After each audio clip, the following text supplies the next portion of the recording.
Pues aquí estamos. Ingeniero Morrison, buenos días, bienvenido. Muy buenos días, don Dani, Oscar, don Freddy. Un placer. Qué bueno estar con ustedes. Un saludo a la Buen audiencia. día. Usted Me se ve disculpan a rejuvenecido, Paco, dice, oye. Perdón. se ve No, que rejuvenecido, parece que ha bajado de peso. Sí, sí, sí, sí.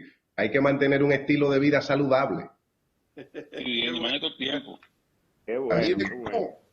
¿cómo ha visto el proceso? ¿Cómo observa el proceso que ha vivido el país? No lo de la pandemia, sino el proceso político que se está dando. ¿Cuáles son las expectativas? Bueno, yo entiendo que como es natural en todo conglomerado social, hay ciclos, hay etapas y la República Dominicana inicia un nuevo ciclo y una nueva etapa en múltiples aspectos y sobre todo cargado de retos, que es en lo que más que todo nos hemos estado concentrando en los últimos meses, porque sin lugar a dudas que en todos los aspectos la tecnología y las telecomunicaciones juegan un rol determinante para poder enfrentar de manera efectiva lo que tenemos por delante como sociedad. Bueno, este es su mundo, el de las telecomunicaciones. ¿Qué pudiera pasar a partir de ahora? Creo que usted está tocando un tema muy complejo para todas las sociedades, para nosotros, acá, para el mundo. Hemos descubierto que podemos hacer con estas facilidades que nos da las telecomunicaciones ahora el trabajo desde la casa, no solamente nosotros, sino instituciones diversas, los bancos y otras empresas. ¿Cómo puede eso cambiar? Incluso pudiera provocar algún nivel de desempleo, inclusive. Pudiera determinarse que no son necesarias tanta gente en una oficina para hacer un trabajo.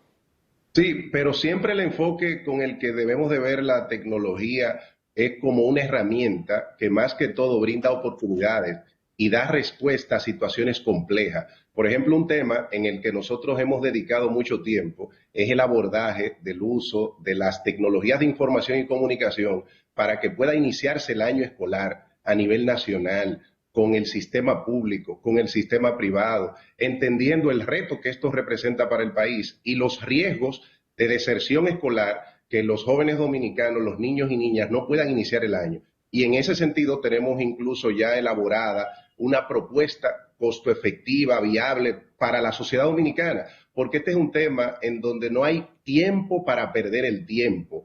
Era ayer que debíamos de haber tenido definida la forma, la modalidad, los pilares que se deben de abordar para iniciar el año escolar. Y en ese sentido ya tenemos incluso una serie de componentes aquí en nuestro país para poder utilizar la tecnología y las telecomunicaciones. Necesitamos primero conectividad, dar respuesta al componente de conectividad, que es el ancho de banda con el que se conectan los niños y niñas al proceso de enseñanza-aprendizaje. Pero necesitamos dispositivos, pero necesitamos también una plataforma de e-learning efectiva y eficiente y necesitamos contenido. ¿Cuál es el contenido que esa plataforma tendrá?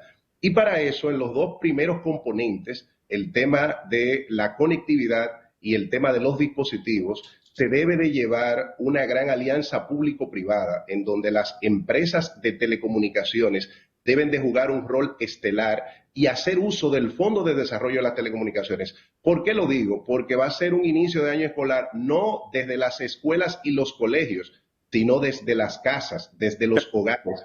Y ahí la cultura de las empresas es bastante amplia. Lo que está planteando, y no quiero que se pase por alto porque veo que en el planteamiento que hace hay una propuesta concreta. Usted está está presentando el uso del Fondo de Desarrollo de las Telecomunicaciones como la garantía para poder suplir, digamos que los equipos y los contenidos y mejorar la conectividad en alguna zona del país para que podamos tener o cerrar o disminuir la brecha digital. Es la propuesta. ¿Y tendrá fondos suficientes el Indotel para eso?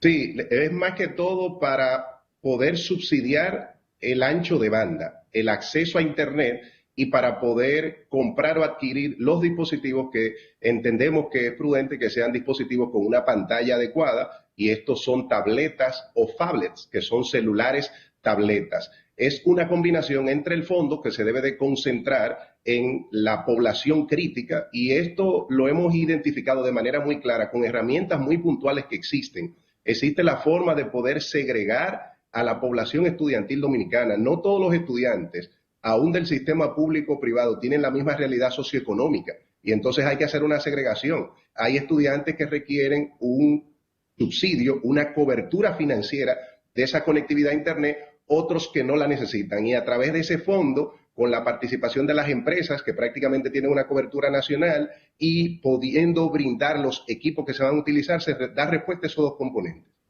Usted sabe que el costo chiquito, a partir de cuando se hizo una modificación que establecía que el 2% que se pagaba como canon solamente sería un 1%, porque el otro 1% iba directamente a la tesorería, al Estado dominicano.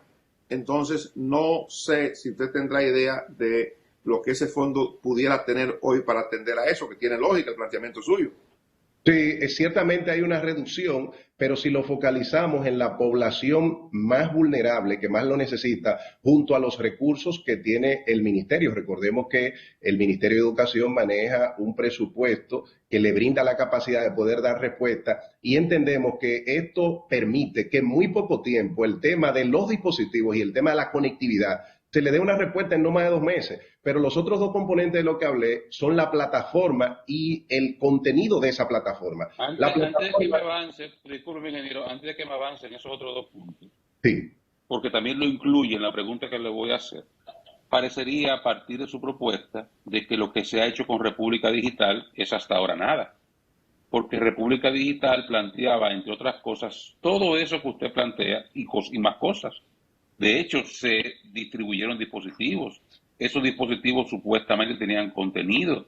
Se trabajó con los prestadores de servicios para proveer anchos de banda en la zona de las escuelas y en algunos lugares que se identificaron. O sea, había supuestamente un trabajo hecho que debió ahora poderse verificar. Sin embargo, a partir de lo que usted está planteando y de la discusión que existe en el país, parecería que no se hizo nada o se hizo muy poco. ¿Cuál es el estatus que usted conoce de aquel proyecto tan importante de República Digital? Nosotros tuvimos la oportunidad en una primera fase de evaluación y preparativos técnicos de hacer algunas sugerencias al proyecto República Digital que, como bien Oscar describe, desde el punto de vista de los alcances y de los objetivos, era un abordaje correcto y nosotros hicimos varias propuestas y planteamientos. Penosamente ha sido insuficiente la respuesta de República Digital respecto a la necesidad del sistema educativo dominicano, porque ciertamente se han distribuido computadoras, se ha tratado de brindar contenido, pero no ha sido una respuesta total al sistema educativo. Y en una población estudiantil de poco más de 2 millones de estudiantes, tengo entendido que solamente algunas miles de computadoras se distribuyeron, es decir, que no llega ni siquiera al 30 o 20% de la población estudiantil la cobertura, y no es una respuesta global ni sistémica, que fueron de las cosas que nosotros planteamos. Y el tema también que más que regalar dispositivos, asignar dispositivos, darle seguimiento, darle responsabilidad a los estudiantes, y creo que esa iniciativa no va a permitir que podamos tener una respuesta al momento actual. Es por eso que hemos planteado estos pilares, que es una conjugación de elementos que ya existen, de creatividad, de alianza público-privada y sobre todo que nos permitiría como país estar listos en no más de 2 meses, porque no podemos seguir perdiendo el tiempo. Decía que los otros dos componentes son igual de fundamentales. ¿Qué plataforma utilizar? Porque esto no se trata solamente del acceso a Internet. Después que un estudiante tiene el acceso y tiene el dispositivo, a través de qué plataforma de e-learning se podrá brindar el contenido educativo a la sociedad dominicana. Para eso hay una plataforma que es totalmente gratis, que es desarrollada por la empresa de tecnología más importante del mundo, que es Google, la que desarrolló el buscador, la que desarrolló Gmail, la que tiene la plataforma de aplicaciones de tecnología más diversa, y se llama Google Classroom, una plataforma de e-learning que es gratuita, que es robusta, que el Estado dominicano la puede comenzar a utilizar ya, que ya en Italia, por ejemplo, el sistema de educación italiano la implementó, que ya en El Salvador se implementó, y planteamos de manera específica esa herramienta porque es gratis, porque la podemos implementar en 2 meses. ¿Perdón? ¿Está en español? ¿Está en español, en castellano? Está en español. ¿Coincide con los contenidos de la currícula dominicana? Por eso el cuarto componente es el contenido, porque dentro de esa plataforma introducimos el contenido. El contenido dominicano, hay algunos libros que ya están en formato digital, hay otros contenidos multimedia que están en video, y lo bueno de esta plataforma es que nos sirve para lograr una coordinación. Por ejemplo, la escuela Patria Mella, se hace la escuela virtual Patria Mella en Google Classroom. Todo controlado desde el ministerio. Cada escuela o colegio tendría su cuenta. Dentro de cada escuela estarían las aulas virtuales. ¿Qué permite eso? Que se pueda tener un seguimiento a cada estudiante, cuándo se conectó, si entregó la práctica, las respuestas e interacciones que tengan los profesores a través de video, compartir con ellos. Y esto nos permite tener mayor control de la calidad del proceso educativo y sobre todo poder llevar una oportunidad de no retrasar. En el sector privado hay ya muchos centros, muchas escuelas y colegios que están preparados de alguna manera, pero hay una gran cantidad de escuelas que no. Entonces, esta iniciativa puede permitir homogeneizar la realidad del sector educativo dominicano para que podamos iniciar un año escolar que no se pase de 2 o 3 meses. ¿En 2 meses es posible hacerlo, ingeniero, dice usted? ¿Todo Yo eso diría, en 2 meses? yo diría que con un plan bien articulado, con una adecuada gestión de proyectos, se puede trabajar en paralelo varios elementos. Primero, la capacitación. El aprender a utilizar Google Classroom para un profesor solamente requiere que haya tenido previamente la experiencia de utilizar Gmail. Si una persona ha utilizado anteriormente Gmail, una cuenta de correo, en 8 horas de entrenamiento puede estar habilitado para que utilice esa plataforma para compartir contenido. Entonces, es posible en 2 meses entrenar a los líderes, a los multiplicadores, a los profesores que necesitarán ese conocimiento. Es posible en 2 meses que el Estado Dominicano, y aquí nosotros lo que hemos planteado, es un acuerdo directo del Estado Dominicano con Google, como ya lo hizo en varios países del mundo, para que de esa forma esto sea una oportunidad de colaboración de una gran corporación con un país en vía de desarrollo y que no dé espacio a que esto se convierta en un negocio para nadie. Esto es una respuesta urgente, Ingeniero, porque esto tiene múltiples implicaciones. ingeniero, ese planteamiento usted lo hizo a las autoridades correspondientes ya.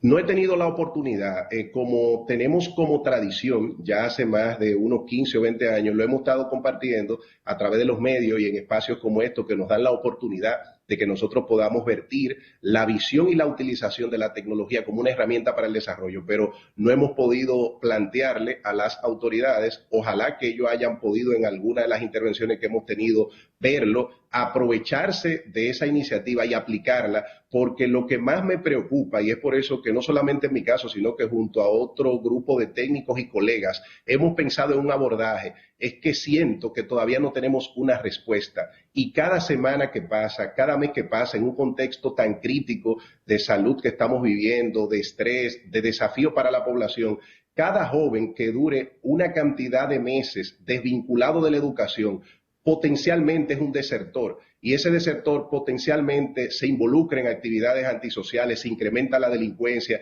y debemos de darle una respuesta ya a la definición y al mecanismo del inicio del año escolar en la República Dominicana. Dice, bueno, la parte que tiene que ver con lo de ancho de banda, con lo de la conectividad, eso lleva un trabajo de ingeniería de parte de la prestadora de servicios, que son las que lo dan. Pienso que, bueno, no sé, 2 meses pudiera ser poco tiempo. A partir de ahí habría que ver y pudiera trabajarse concomitantemente con lo del ancho de banda, lo de la instrucción a los maestros que tienen que conocer sobre cómo se manejan esos programas, y junto con eso la parte de contenido. Pienso que 60 días es poco tiempo, y si en eso tendríamos que basar lo del desarrollo del año escolar, porque evidentemente hay temores de los padres ya expresados de no mandar a los hijos a la escuela en medio de la pandemia. Hay padres que ya a través de las asociaciones de padres y amigos de la escuela han dicho, ayer lo comentábamos nosotros, que sus chicos no van a la escuela para no tener un nivel de exposición que pueda contagiarle a ellos y contagiar a la casa. Entonces, lo que le pregunto es, ¿no cree que habrá de entrada una dificultad con el inicio del año? Sí, es sin dudas que no será el inicio del año ahora, en agosto, que tenemos concebido, porque evidentemente estamos en un proceso de transición gubernamental y no se ha definido el plan puntual, pero sí puede ser 2 o 3 meses posterior a esa fecha, como muy tarde. Cuando entendemos de que es rápida la implementación de la conectividad es por lo siguiente. Recuerden que es desde el hogar. ¿Qué es lo que se debe de hacer? se identifica la población estudiantil que va a iniciar el año escolar, se mapea georreferenciada las localidades, el sector en donde viven, donde están sus casas.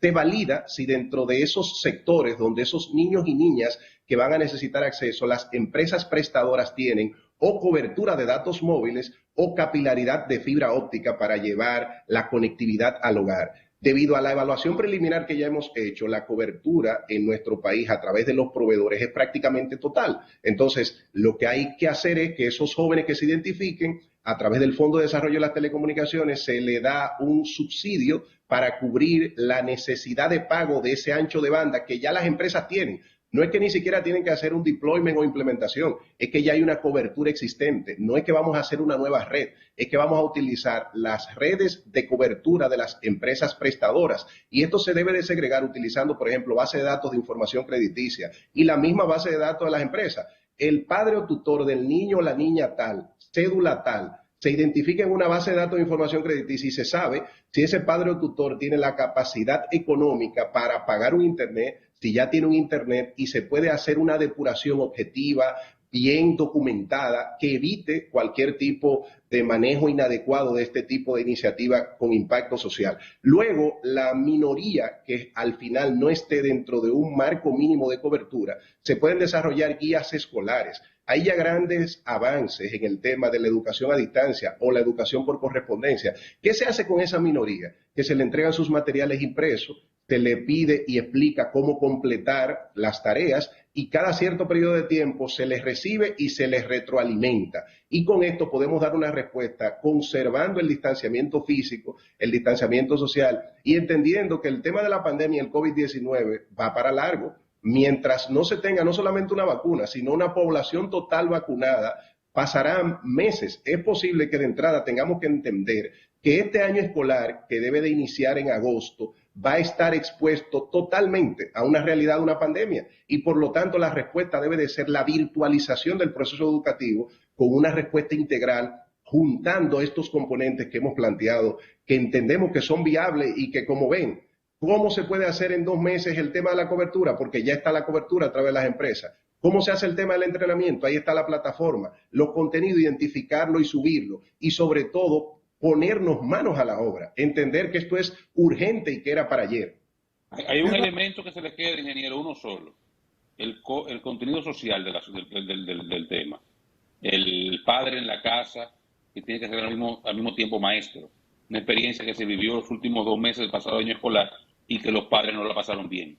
¿Cómo solventar eso cuando hay muchos casos son padres análogos completamente y que no están en capacidad de acompañar a sus hijos en el proceso formativo, mucho menos si es con características digitales?